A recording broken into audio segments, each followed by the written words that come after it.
Actually, it's Gwen. Thanks. Next tonight, as European leaders attempt to tackle their fiscal woes, Margaret Warner is examining repercussions on the ground. Tonight, she reports from Stuttgart, Germany. I spoke with her a short time ago. So, Margaret, you were in Belgium for us last night. Tonight, you're in Germany meeting with those, or covering the meeting of those European leaders. What did they agree to in the end? Gwen, the one concrete thing they did agree to was a new kind of budgetary or fiscal pact, they're calling it. Some call it a treaty. 25 of the 27 members of the European Union agreed in principle to this. And the idea is that they're going to have a tighter mechanism to ensure fiscal discipline on its member countries and punish those in some fashion who don't meet their obligations.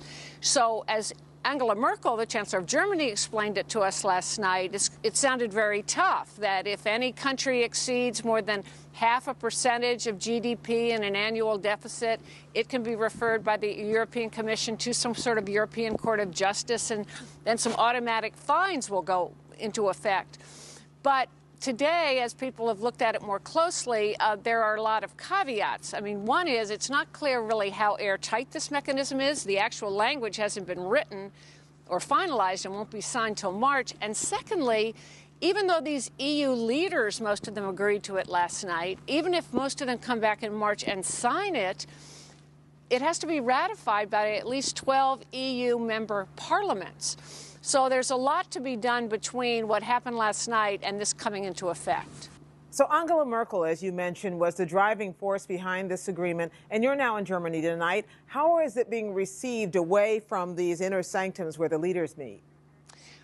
When we came here to Germany, and we're going to Italy next week to try to understand why this euro crisis is so hard to resolve, and we got a flavor of that today. First of all, the opposition parties, all the opposition parties, immediately were critical, saying, as they have throughout this crisis, that she's trying to drive Europe into the kind of austerity measures that will just starve Europe of growth. However, then we went down. We were actually south of Stuttgart, going to this very, very productive manufacturing area. And the few kind of ordinary Germans we talked to, they liked her tough talk, because she's expressing their values, German values, which is you don't take on debt you can't pay. So, for instance, we were at this factory that makes gigantic tunnel boring equipment, and I was talking to the work site manager, a man with a 10th grade education, and he said, he was pointing to this big piece of machinery they're about to ship to Spain, and he said, the euro's been very good for us, but he said, Greece, that's a problem. And I said, well, do you think that Germany is the wealthiest country in the EU, and other wealthy countries really just need to put in more money and rescue these countries that are having a hard time? And he said, no. Then he said, but what can we do? He said, if we don't, and if Greece goes, as he said, meaning default, he said, then will Spain and Portugal fall? And so he got the whole connection. And he said, that would be very bad for us. He said, we in Europe need to have a strong, united Europe to compete against the United States, he said, and China. And he said, so we really can't afford to have the euro come apart.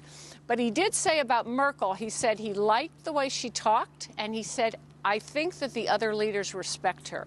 And her personal popularity ratings are, in fact, off the charts, higher than her party's. And finally, Margaret, you know, you mentioned the big elephant in the room is Greece, and who's going to be able to fix that or turn that around, which was not resolved in Brussels. But I wonder whether it even matters, because there have been rules in place against what happened in Greece, saying that the debt limits have to be enforced, but nobody's ever done anything about those rules in the past. That's right, Gwen. As one commentator said to me tonight, one noted television commentator, Klaus Kleber here in Germany, he said, you know, it is really hard for Germans to believe that this time they really mean it. Some of the same budget limits that are in this new compact were in the original Maastricht Treaty. And as he said, those were violated early and regularly by many countries, he said, including Germany. Well, Margaret, safe travels to you, and thank you for your reports. Thanks, Gwen.